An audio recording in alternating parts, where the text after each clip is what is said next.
What's up, guys? Welcome to Roensch Capital Charts. Today we're taking a look at Tesla stock, ticker symbol TSLA, on a variety of time frames in anticipation of the next trading day, Thursday, May 2nd.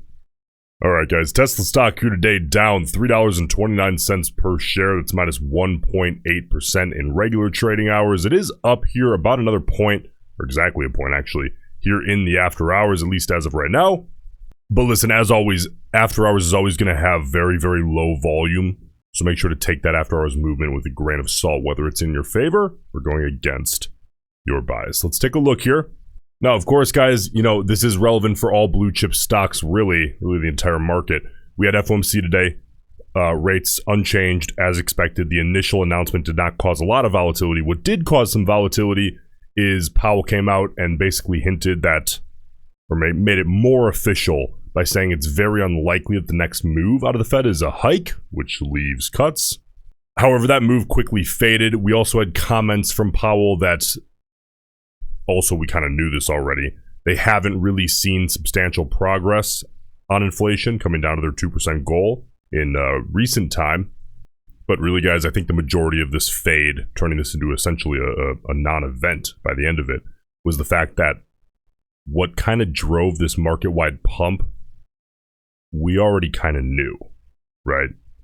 It was not unclear, at least to anyone following this even a little bit, that the Fed was very unlikely to hike.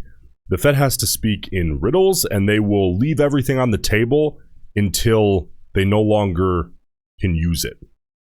So a hike has been unlikely for a while now, but the Fed has had to leave it on the table really up until now in case they need to pull it out of their back pocket and use it without going back on their word.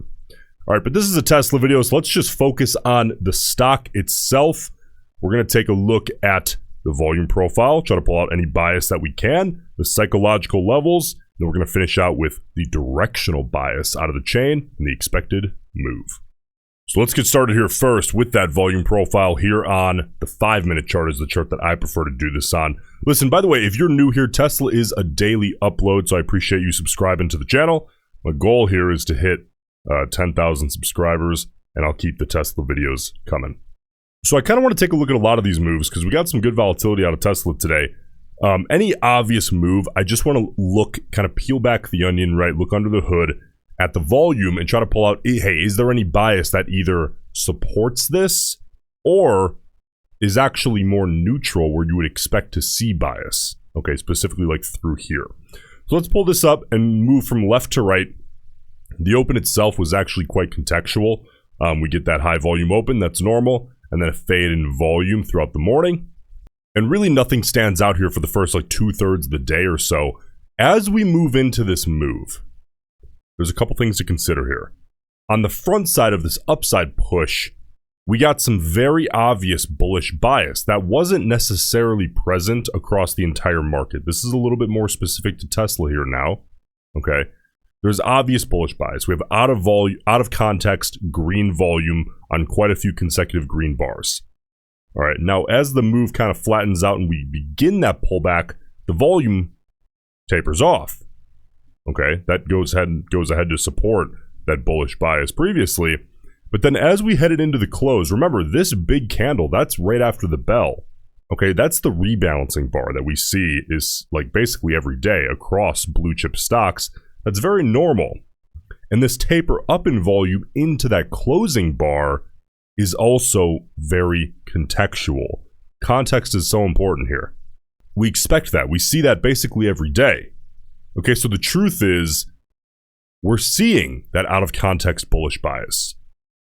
And on the backside of the move, we're not really seeing it here in Tesla. Okay, now across the broader market, it was actually really interesting. This whole move basically had no bias at all. It was a net neutral move by the end of it in the market, and the volume profile actually showed very little, if any, bias. Okay, telling me that the market really wasn't sure what to make of that quite yet. But here in Tesla, sure, the move is actually, you could argue, a little bit net negative. However, the bias in the volume profile seems to be leaning a bit more to the bullish side on the front side of that move, okay, which is worth being aware of. Let's move on now to the psychological levels, starting with the 30-minute chart here. Now you can see that, we discussed yesterday that we had given up that 50 period on the 30-minute. We attempted to reclaim that here today. However, remember that was driven off of news. Okay, so the fact that we gave that up again, that was a market-wide volatility event. That wasn't really specific to Tesla. So I'm just going to look ahead to tomorrow. Really what I'm looking for here, guys, if I'm a bull, any downside test to the 200 period, I want to see that hold. Okay, but really what I'm looking for, the goal as from a bullish perspective tomorrow, is to rip upside through the 50 period, that white line on the 30-minute in particular, on high volume, retest it on low volume, and pull away on high volume, ideally all in the intraday session, because that's a break, test, and confirmation. Right, and the volume is important because that tells us the sample size that these opinions are made of. And if I'm a bear heading into tomorrow, any test, right, we're basically testing it right now, of that 50 period, I want to see reject hard on high volume as early in the morning as possible. But the intraday session is always better because that allows more volume to flow in. Okay, but I would take pre-market as well since we're right up against that here from a bearish perspective. Okay, but again, the ultimate goal really tomorrow would be to break downside through that 200 period on the 30-minute. It's about 3.2% away. Okay, down through on big volume, again, the retest on low volume, and high volume confirmation on the rejection, reclaiming that 200 period as short-term resistance. Okay, but it is a relatively big move. I mean, we've seen crazier things out of Tesla, but, 3-4% is not a small day. Now, the 4-hour chart, let's take a quick look here. You can see that we currently are, let's move this over a little bit. As of the price here, we're about 6.2% away from that 200 period, and the 200 period is the more relevant one. Remember, this 50 period, it moves faster than the 200 period on the 4-hour, but it still doesn't move quickly, okay? It's a longer time frame. You have to give it time and expect that it's going to take some time to move. So the 200 period, is likely to still be the moving average on the 4-hour most in play tomorrow. And that's right around 170. So if it were to come to it, of course, I'm watching that as an area of potential support, and I would want to see that hold if I'm a bull. But again, it's over a 6% downside move away. So the 4-hour is relevant if and when it becomes relevant. All right, so let's move on to the daily chart, the 2-year daily chart here. The daily chart's the most important because it is the most contextual. It has the most eyeballs, right? And where there's a lot of eyeballs, there's that self-fulfilling prophecy mentality with the psychology lining up across, different traders and funds and institutions. Now, look, guys, there's a lot going on here. Okay, we are right up against the top area of that channel. It's a tight channel that I've been looking at as kind of one level, right, from 177.50 to 180. Now, if I'm a bull, obviously I'd want to hold the top area of that small channel that I'm looking at as kind of one level. So that means from a bullish perspective, ideally holding above 180.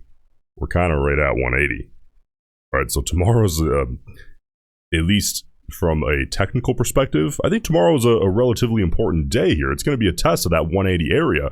Bulls, really simple. I just want to hold 180. If we give up 180, 177.50 is kind of the backstop of that area.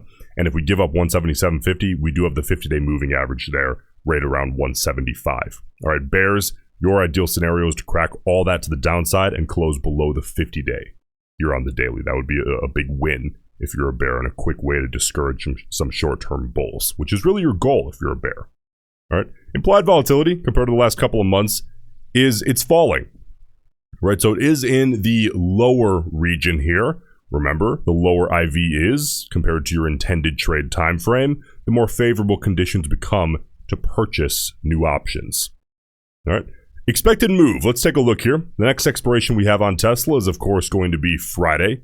So the expected move by Friday's close compared to today's closing price is plus or minus $6.64 per share. Now, there's 2 trading days left. All right, Thursday and Friday, and there's no earnings, of course, between now and then. So realistically, we can go ahead and divide that number by 2.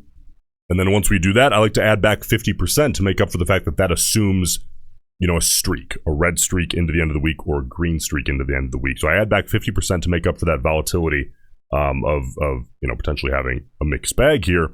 That gives us about $4.98 plus or minus an expected move tomorrow, all right?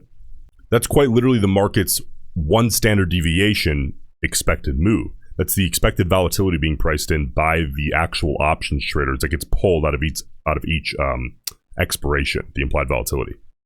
Now, again, if you're new here, guys, by design, that expected move does not have directional bias baked in. That's not the point. The point of the expected move is to show you the market's volatility expectation, which, especially if you're trading options, is a huge part of the picture that you're missing if you're not paying attention to that. Just having a directional bias if you're trading options is not enough. You also have to have an opinion on the volatility against or compared to what the market's volatility expectation currently is. So that is the market's about more or less with a little bit of guesswork, right? Because we don't have the luxury of daily expirations on Tesla, so we have to do our own math and a little bit of guesswork mixed in. But, more or less plus or minus $4.98 is the expected volatility approximately. And by the way, the market being wrong about that in hindsight, right, is opportunity for you to step in ahead of time and make money off the market inevitably being wrong, whether you think it's going to be less or more. Okay.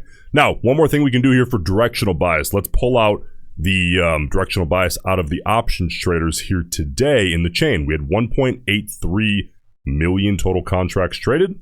About 1 million of those were calls and about 825,000 of those were puts. So we're seeing a call side bullish bias on the overall call put ratio.